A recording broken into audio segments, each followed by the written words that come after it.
Hello, hello, hello. Good evening, everyone, and welcome to Cardinal Dash. So happy to have you here with us. I'm Daniel Martinez-Fams, joined as always by King Jemison. And if you're paying attention to Stanford sports this week, you're coming off the high of a women's basketball national championship, incredible, breaking that whole streak. And then you remember, wait, this athletic department wins national championships all the time. We had another one of those patented Stanford two natties in a day just this past weekend, men's gymnastics and synchro. And as soon as you start looking at that, you look at what is most assuredly the best athletic department in the nation. I don't think anyone's disputing that. But there are a lot of people who are more than upset that Stanford is dropping from 36 sports it's supporting down to 25. And the people most upset with that is the 36 sports strong group. And so this past week, there's been a lot of information on that front. That group had a meeting with MTL, the Stanford University president, at his request. They talked last week. Provost Drell was there as well. Bernard Muir, the athletic director, was there, and they had members of their group, the 36 Sports Strong group. But after all of that, King, the question I want to ask you is there any chance that this meeting with MTL actually does anything to save these sports? There has to be, right? Because they never would have publicly announced such a meeting if they weren't at least considering bringing these sports back. Let's be honest, Stanford and Mark Tessier-Levine in particular need a PR win right now. It has not been a great year for the university. It has not been a great year for its president. This would be a chance for him to get some positive publicity.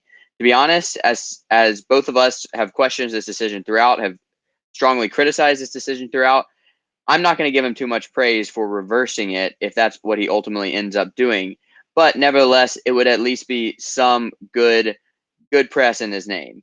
Is that MTL, he was part of making this decision to cut the sports, but he was also part of the decision to bring them back in this heroic gesture. And so I don't know why you would publicly announce that you're from these sports if you are not strongly considering bringing them back, because now you're setting yourself up for an even bigger PR nightmare if you go ahead and cut them anyway. After you've said that you're going to bring them back, or not that, excuse me, after you've said that you're meeting with representatives of these sports who want to bring them back, if you then say, yeah, nothing came out of those meetings, we're still cutting you, that's going to be another shot to the heart for representatives of those sports and really for the Stanford athletic community as a whole. And it's also going to reflect really poorly on MTL and his leadership. I know the decision is not entirely up to him. I know that it's going back to the board for review. We're not going to get a decision particularly soon, but I think there's been a lot of noise. If you've seen Stanford athletes recently, a lot of them are wearing 36 Sports Strong. You have athletes who are covering up the Stanford on their jersey because they're not going to stand for an institution that cuts a sport that they're either participating in or that their friends are participating in. There's been a lot of backlash against this decision. I think more than the university expected. To be honest, when I think about it, I think that the university made this decision thinking that people were just going to go along with it and say, oh, you know what? One of these sports was involved in the Varsity Blues scandal. So, we want to get rid of sailing, and you know what? None of these sports are that big anyway. It's not going to be a big deal. We're going to do it in the middle of the pandemic. Nobody will even notice. I think that was a strongly misguided, severely misguided idea, because guess what? People at Stanford care about all sports, and there are such strong alumni community in every one of these sports, and they were going to fight this like hell, and they were going to point out the hypocrisy that they've already nearly raised enough money to support these sports. It's not about the money, folks. It is about a decision to take away a large piece of the athletic community, to shift Stanford's focus away from sports, and also to try to make up for the Varsity Blues scandal, which, by the way, had nothing to do with the athletes on these teams who are going to be suffering from this decision. So good on 36 Sports Strong for pointing out the hypocrisy and for moving the needle. If MTL reverses this decision, I'm not going to be happy with them, but at least I won't be as mad. And I think that they have to be thinking about it if they had this meeting in the first place. Stanford should be embarrassed that there are athletes winning national championships and don't even want to represent Stanford. We're talking about Stanford here, King, and they don't want to represent their school because Stanford has turned their back on them. And if you talk to anyone involved with 36 Sports Strong, they've told you all along, this makes no sense. There's no logical explanation why, once again, in college, we're punishing the students, the athletes, for something that has nothing to do with them in any way. Stanford should absolutely be supporting these programs as they have done, as they promised to do. And the fact that they went back on it in the first place is horrible. The fact that they went back on that promise and in a Zoom meeting cut all of these sports is truly embarrassing. And now that embarrassment is only seen over and over again when you have press releases with the 36 Sports Strong logo all over them because the athletes are still wearing that t-shirt. And that goes back to what you were saying, is that Stanford never expected any backlash. They thought that this was going to be a one-time thing in the summer. It gets hidden in all the rest of the pandemic news. It's gone. Everyone accepts it. But of course, that's not the way that Stanford works. And good on Stanford. As you were saying, everyone involved with this effort fully expects that MTL reverses the decision. Jeremy Jacobs, who's a men's volleyball player, graduated in 2006, came out and basically says, like, it would be shocking if the decision was left in place. And I think they're in the right here, as you were saying, to be confident that the decision will be overturned because, frankly, as we've been going over, it doesn't make any sense. There's all of this evidence in support of supporting these student athletes. There are so many reasons to keep these sports, not the least of which is that the two reasons that Stanford gave, financial excellence, financials and competitive excellence, are just not the case at all. Stanford is winning national championships in these exact same sports, and the financials, as the 36 Sports Strong group has mentioned, are not what they seem to be. Stanford supposedly said these programs would cost $200 million to endow. That number is clearly wrong based on the fact that a lot of these sports are already self-endowed. I think squash, for one, already has a significant endowment. I know wrestling has another. And then on top of that, Stanford didn't even reach out to donors. So clearly there was something a little bit fishy, but that fishy thing was on Stanford's side, where they're not giving real reasons for cutting these teams. And here we are almost a full year later, and there are plenty of people willing to right the ship. They're willing to meet with MTL and the other members in that community in that meeting, which included the Board of Trustees subcommittee. And so they're going back to the full board. As you said, I think we can fully expect them to reverse this decision, which frankly should never have been made in the first place. Absolutely. It never should have been made. And that is what I do want people to keep track of in your mind when this decision comes out and when these sports are likely brought back. Do remember that Stanford had the audacity to cut them in the first place, and that this is not a heroic story of Stanford bringing on more sports, of providing more opportunities for more student athletes. This is a story of a bunch of student athletes who had their hearts ripped out from their chests, and then they were partially sewn back in a few months later. But they've gone through months of hell fighting tooth and nail to get sports back.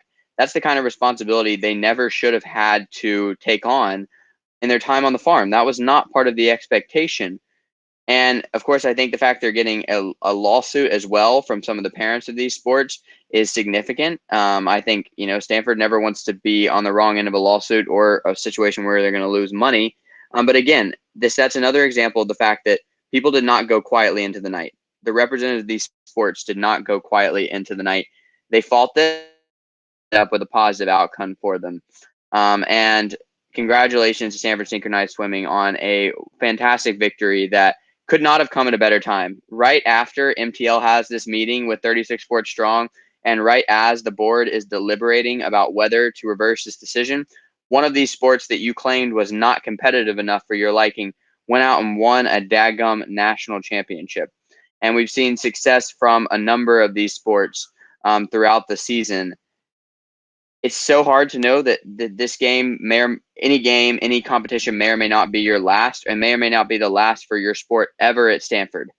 Thankfully, it looks like that's not going to be the case anymore. But the psychological trauma that went into everything these athletes have gone through for the past few months is just something that can never be undone, and something we can never let Stanford forget about. But again, this is a testament to the power of hard work, of protest, of consistent pressure on leadership, because those are what got this done. This 36 sport strong movement has really emerged in the past few months, but it's been there since that decision came out in July. And I think you have seen, the Twitter pages for Save Stanford Wrestling, Save Stanford Men's Volleyball are bigger than the sports themselves. Like, you're seeing a ton of alumni pressure, this big petition that comes out that honestly didn't have as many signatures as I thought, but those signatures came from very prominent alumni. This was not one that was getting passed around to us. This was one that was going around to former student athletes from a lot of sports. I saw Adam Keefe's name very high up on the list. Turns out, folks, that every Stanford student athlete and every former Stanford student athlete wants these sports to come back. Even the men's basketball and football representatives, who are the ones who are supposedly going to be benefiting from this decision. If we're reading between the lines, the competitive excellence thing was, you know what, we need to become more like Alabama, more like Ohio State. We need to become an athletic department that is focused on the big sports. We're too spread out right now. Our funding needs to go to, let's just probably go with football, men's basketball, and women's basketball. It may be just those three. And yet even people from those sports recognize, first of all, this is not going to help us. Don't talk about that. And at what cost? Like, even if this was going to help us, it's not worth other people losing their sport. So it was a ludicrous decision. It's hopefully going to have a happier ending. But throughout, it shows something that I have unfortunately noticed quite a bit from Stanford this entire year, in its interaction with the students, is that it does not put its students first. And in very few instances is Stanford's first priority its students' well-being. And that's something that's got to change if the university is going to progress through the 21st century with the same kind of success as it's enjoyed since its inception. And we've seen that in college sports for a very long time, where the students are not the ones being put first. You can see that with anything involved in NIL. But as you were saying, if you look at the people who are signing on to 36 Sports Strong, and you see names like Julie Foudy, Andrew Luck, Jennifer Azzi, Cory Booker, Kerry Walsh-Jennings, this is a who's who of Stanford alums. And they're saying Stanford made a bad decision. You look at the numbers, you look at these sports, these 11 sports represent just 3% of the athletic budget. It doesn't make any sense. Hopefully, MTL will make it right. Transitioning now to a much different topic, and on someone who is undoubtedly going to be making a considerable amount of money, but a similar amount of intrigue that has surrounded it recently. Davis Mills, the Stanford football quarterback who is looking ahead to the NFL draft. If you have been on Twitter recently or have followed David Shaw, followed Stanford football, following the NFL draft, you have seen his name everywhere. The hype around Davis Mills has absolutely blown up. If you have a comment on it, please leave it in our chat. But the hype around Davis Mills is absolutely absurd right now. So, King, something that I never thought would have been possible a year ago may very well be true.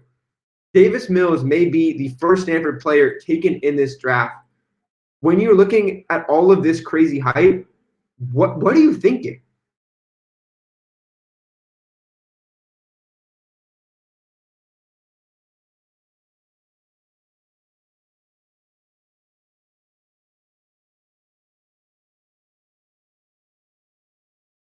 King, did you get that?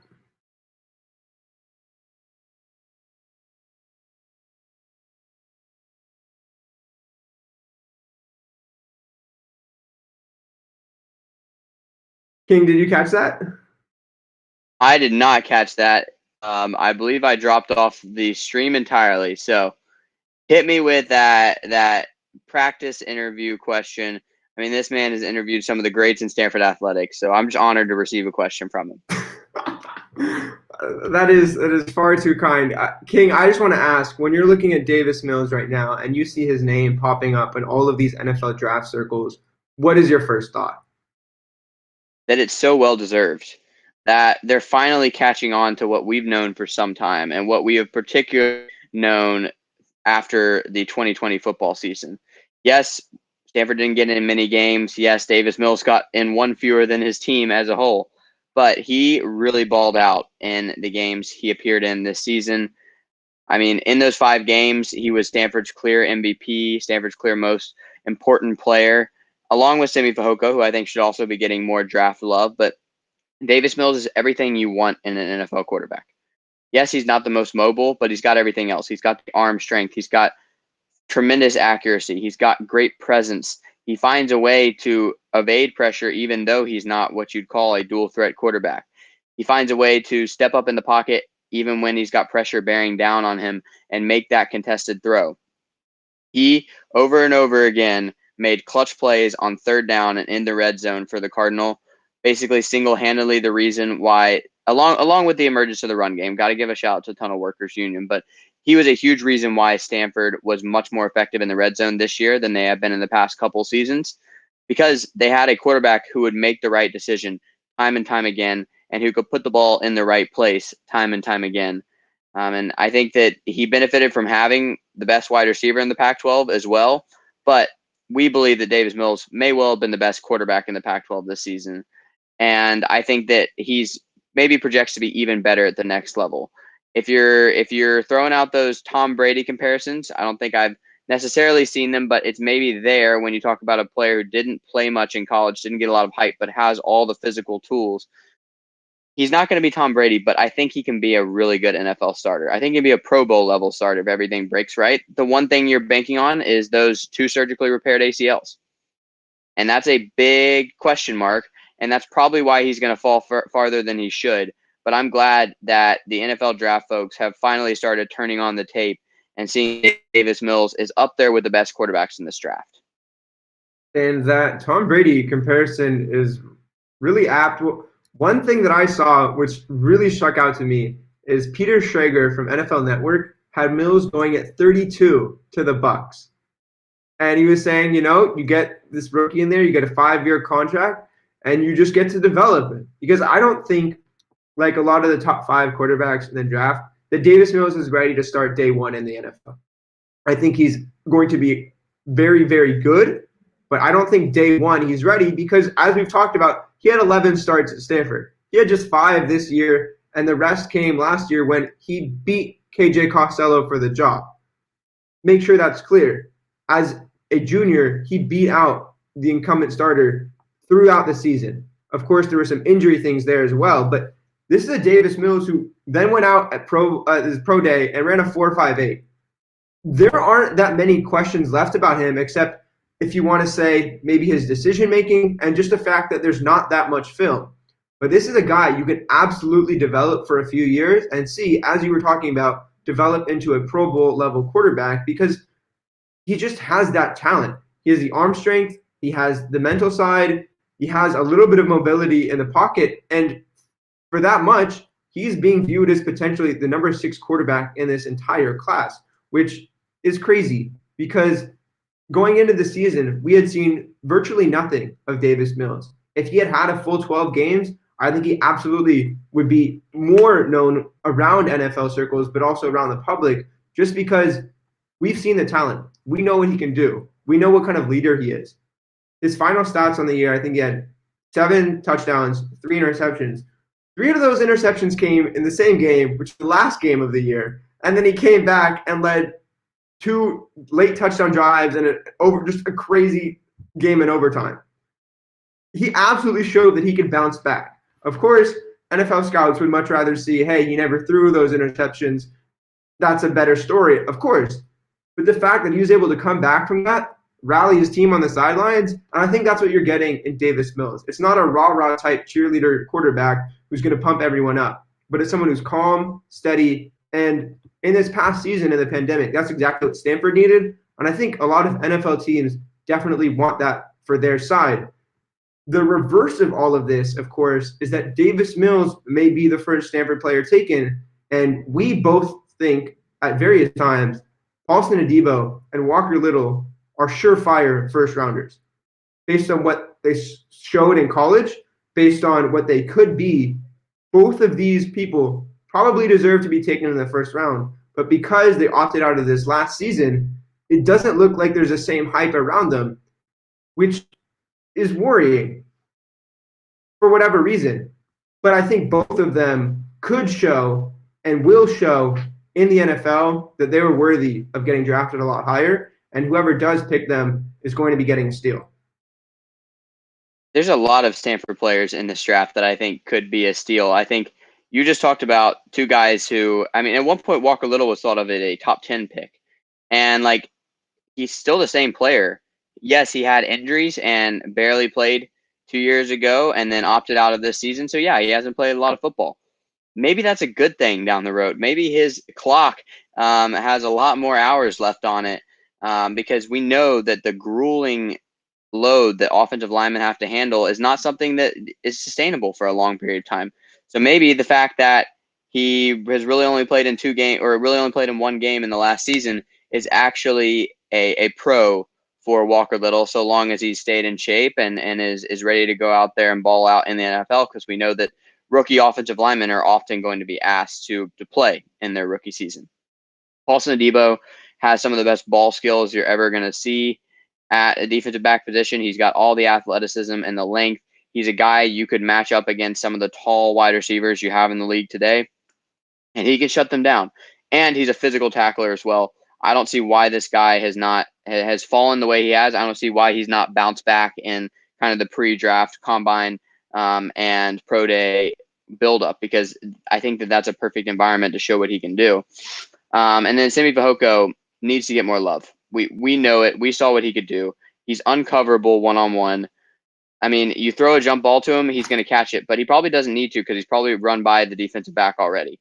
So he can get open in so many ways. He can make plays in so many ways. Got to get him on a roster. Got to get him picked fairly high so that he has a chance to go out there and compete for a starting job in year one. And then Drew Dahlman. Please forget about Drew Dahlman, one of the best centers in college football, and I think also has a job waiting for him in the NFL and probably a starting job within the next few years. So this is actually a really strong Stanford draft class. And Davis Mills is a quarterback, so he's getting the most attention. He may end up going the highest, and frankly, he has the highest ceiling. Davis Mills was the number one quarterback recruit coming out of high school, ahead of Tua Tagovailoa, ahead of Jake Fromm. We've said this over and over again. People have known about Davis Mills for a long time. If he had played more football, I think he would be a surefire first-round guy. We think that, we're glad he's going on to bigger and better things. Had he stuck around this year, he might have been a Heisman contender. He has that type of ability, and he's a perfect quarterback for Stanford football, which means he's probably the perfect quarterback for the NFL. Yeah, that transition from a Stanford offense to an NFL offense can't be overlooked. How similar Stanford plays to how so many NFL teams play, it allows him to step in and compete on day one. But I think the caveat that you were talking about earlier is so true, that with every single player it looks like that's going to be taken in this draft for Stanford, there's a reason, or it's just a little bit confusing why they're not getting looked at more. There's a Devo and Little who obviously sat out. There's Simi Fehoko, which I think just might be because people weren't paying attention. That guy absolutely balled out and deserves to get all the accolades. He is going to be a menace in the NFL. I don't think there's any doubt. But then someone like Drew Dahlman, who should be a starting center in the NFL, but because center is looked at the way it is looked at, may not get that opportunity right away. So just crazy, I think, for us who have followed this Stanford team, know all of these players, know their character, know how good they are day in and day out. And we're looking around and we're finally seeing people say, oh, wait, Davis Mills may be a day one option and not a day three option. And it's just a little bit astounding that this person who was the number one quarterback in his class is finally now getting the love he absolutely deserves. It's a little bit belated, but I think we all will take it. But the biggest storyline for Stanford coming out of that is that Davis Mills is no longer going to be on the farm. Davis Mills will be going to the NFL. And that leaves a giant gap on the roster at the quarterback question. But as we look ahead towards spring, we know that quarterback battle is going to be important. But King, I want to ask you, as you look around the farm in the spring, where else are you putting your eyes? I think it's a really big spring for Stanford. It's always a big spring when you have a quarterback change on the horizon. But I think we just talked a lot about the impact of Simi Fehoko on this year's team and how he elevated offense to a whole new level. That, again, after a year, you have a year in between J.J. Arcega-Whiteside and Simi Fajoko's breakout seasons. And in that year in between, it was not coincidentally one of Stanford's worst offensive seasons because you simply did not have that big play threat down the field. Well, you got that back in Simi Fehoko, and now you're losing him again. And there's a lot of talent behind him. Of course, Michael Wilson was actually the leading receiver a couple of years ago.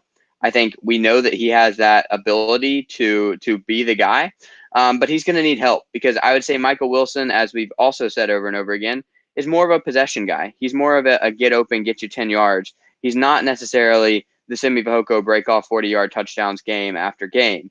So who's going to be that guy for Stanford? I think that there's some major candidates. Elijah Higgins, with his speed and size, I think could be the guy who maybe slides into that role. We've heard a whole lot about John Humphreys. Didn't maybe see it as much in the freshman season, but we know he has that potential. He made at least one circus catch throughout the season that really got Twitter talking. And I think that, again, another guy with speed and size. You could really point to a number of different guys. Bryson Tremaine broke out in multiple games this season, has gone from a walk-on to a starting wide receiver. So there's certainly talent there, but I'm wondering who's going to step up in that regard. Who's going to be that number one and number two wide receivers for Stanford? Now, Wilson is going to be there, but maybe with all the talent behind him, maybe he's not even the one or two guy. I bet he is, and I bet he's going to be joined by probably either Humphreys, Higgins, or Tremaine. But is Stanford going to have enough of the wide receiver position to support Tanner McKee?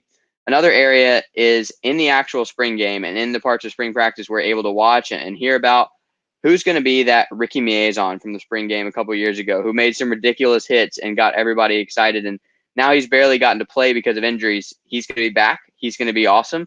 But who's going to be those couple of players who really pop in the spring game? Frankly, after his freshman season in which he redshirted, Paulson Adebo was one of those guys in the following spring game that really broke out, and you're like, okay, he's going to be a starter, and he's going to be an impactful starter on defense. At that point, it was almost more because of the way he was hitting players. Definitely a cornerback who likes to get physical. So I'm really excited to see who's going to break out in that spring game and who are going to be the leaders of this defense because, of course, we have talked about ad nauseum. You're also replacing a whole lot there with Curtis Robinson, Malik Antoine, and many others leaving. Thomas Booker's the clear leader, but he's going to need help at the linebacker and secondary level. Definitely a lot to watch out for in that spring game. And I'm going to add one more. Stanford's offensive line. Last year, 2019, Stanford goes for about 106 rushing yards per game, 11th in the Pac-12. This past year, boosted it, got up to about 133 rushing yards per game, 9th in the Pac-12, and you saw that with how their record progressed. Kevin Carberry, the offensive line coach, run game coordinator, then leaves to go to the LA Rams. So now Stanford has to fill in at a coaching position, and they brought in Terry Heffernan, who has worked with Buffalo, he's worked with the Lions, also was at Eastern Kentucky. But I think that is going to be a huge spot for Stanford, who is not only replacing a center and a right tackle and a left tackle, a right center and a right tackle, but also are bringing in a new coach and seeing what he can bring to the program. So I think that's the part that I'm most excited to see in the spring because at Stanford, everything runs through the run game. It's a tunnel workers union. It's that for a reason. So how Stanford is able to recuperate, to maybe add some new things is going to be absolutely crucial to their success because we know that there probably is going to be someone who steps up at wide receiver. On defense, I think there are more questions, but there's been questions for the past few seasons.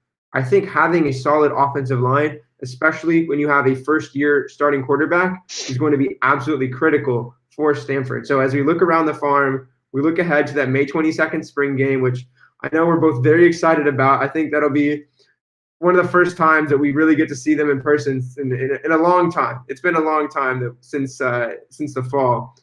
To finally get to see all of these players, see the offseason development, and then to look ahead towards a 2021 fall season that is going to be super grueling for Stanford. Whatever happens in this spring is going to tell us about the fall.